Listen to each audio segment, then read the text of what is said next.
نحمده ونصلي ونسلم على رسوله الكريم أما بعد فأعوذ بالله من الشيطان الرجيم بسم الله الرحمن الرحيم اهدنا الصراط المستقيم صدق الله العلي العظيم یا ایها الذین آمنوا، اے ایمان والو، اذا لقیتم فئۃ، جب تمہارا مقابلہ کسی لشکر سے ہو.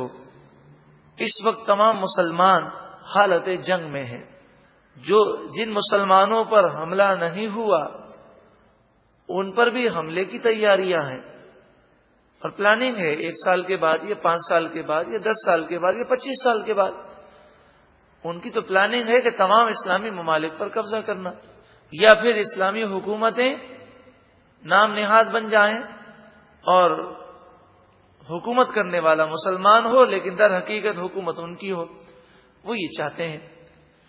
اے ایمان والوں، جب تمہارا مقابلہ کسی کافر لشکر سے ہو اور تم حالت جنگ میں ہو تو کیا کرو؟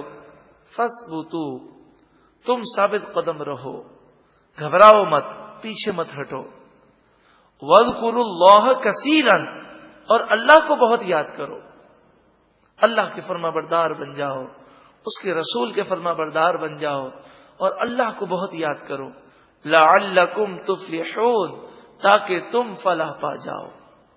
تو کامیابی کے لیے اللہ کی فرما برداری اور اللہ کی یاد ضروری ہے. وَأَطِيعُوا اللَّهَ وَرَسُولَهُ، اور اللہ اور اس کے رسول کی فرما برداری کرو. اگر ان حالات میں بھی کوئی یہ سمجھتا ہے کہ بے حیائی پھیلانے سے مسلمان ترقی کر جائیں گے تو بڑا نادان ہے. وَأَطِيعُوا اللَّهَ وَرَسُولَهُ، اللہ اور اس کے رسول کی اطاعت کرو. وَلَا تَنَازَعُوا، اور آپس میں جھگڑا نہ کرو. کہ آپس کے جھگڑے کرنے سے کیا ہوگا؟ دشمن کو فائدہ پہنچے گا. فَتَفْشَلُوا، پس آپس کے جھگڑوں سے فَتَفْشَلُوا، تم بزدل ہو جاؤ گے. تو یہی ہوتا ہے کہ مسلمانوں میں آپس میں لڑائیاں ہوں تو دشمن کے مقابلے میں کمزوری پیدا ہوتی ہے. اور پھر کیا ہوگا؟ وَتَذْهَبَ رِيحُكُمْ، ریح کے معنی ہوا ہے. تمہاری ہوا نکل جائے گی، یعنی جو تمہارا روب ہے، دبدبا ہے، وہ ختم ہو جائے گا. اور کافر پھر سوچے گا یہ آپس میں ہی لڑ رہے ہیں تو مارو ان کو. وَاصْبِرُوا، اور تم صبر کرو. ان اللہ مع الصابرین، بے شک اللہ صبر کرنے والوں کے ساتھ ہے. وَلَا تَكُونُوا، اور تم ان لوگوں کی طرح نہ ہونا.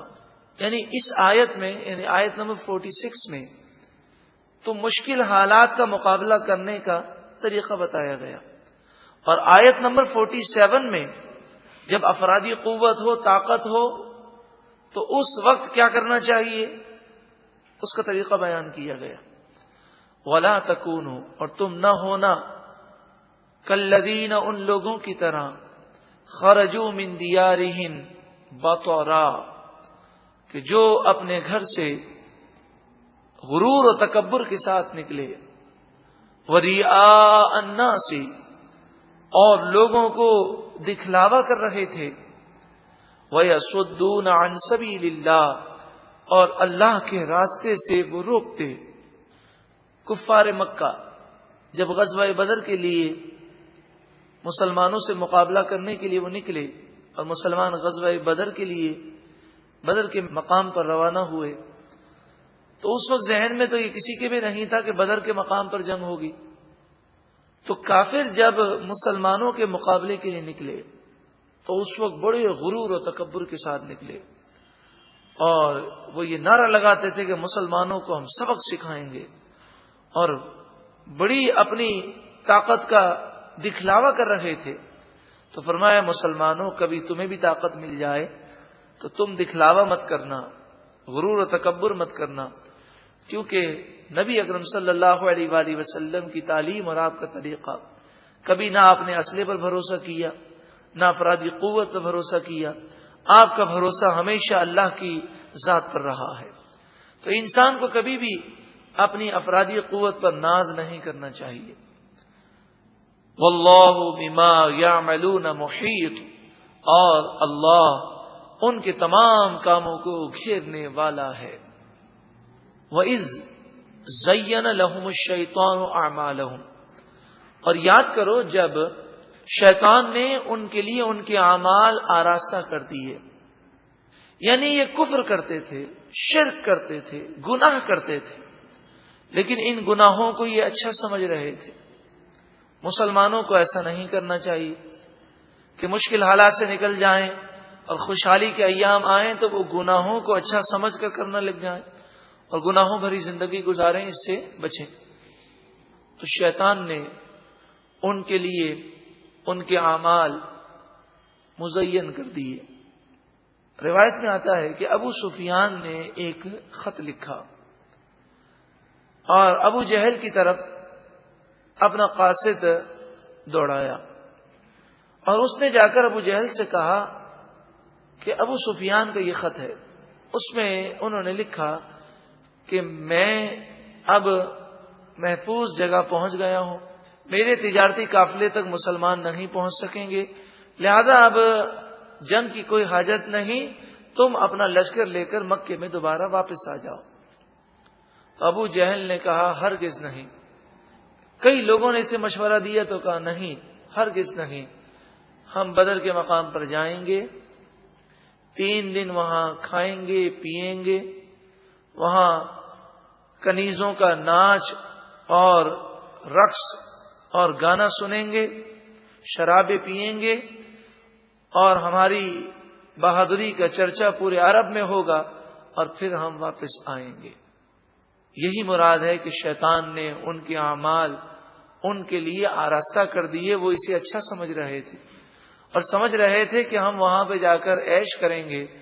وہ میدان بدر ان کے لیے قتل گاہ بن گیا.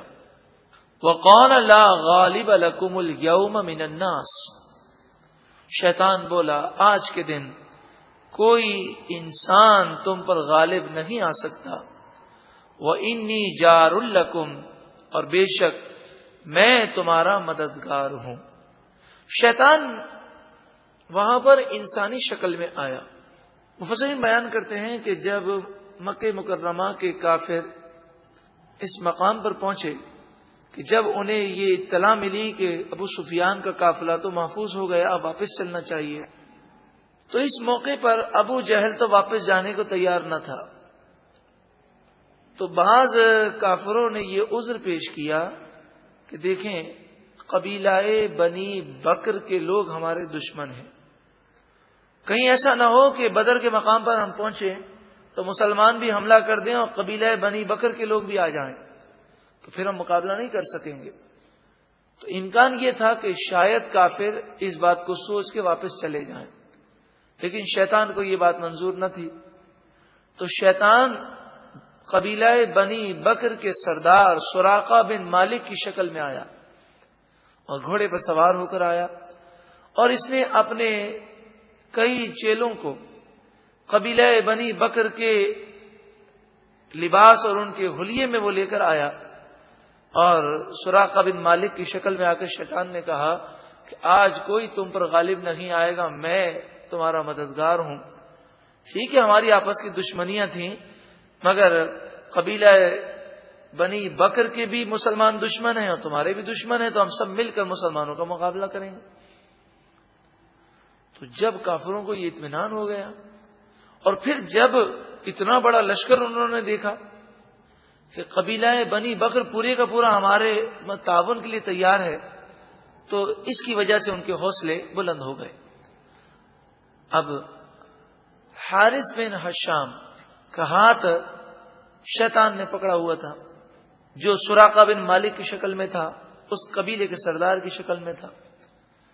جب نبی اکرم صلی اللہ علیہ وآلہ وسلم نے کنکریاں پھینکی، یعنی آپ نے مٹھی میں ریت لے کر اور مٹی لے کر ان کی طرف پھینکا اور فرمایا کافروں بھاگ جاؤ، اس طرح آپ نے فرمایا اور روب ان پر طاری ہوا اور فرشتے قتال کر رہے تھے، تو شیطان نے یہ دیکھا کہ جبریل امین گھوڑے پر سوار ہو کر اس کی طرف بڑھ رہے ہیں، تو اس نے ہاتھ چھڑایا اور بھاگنے لگا۔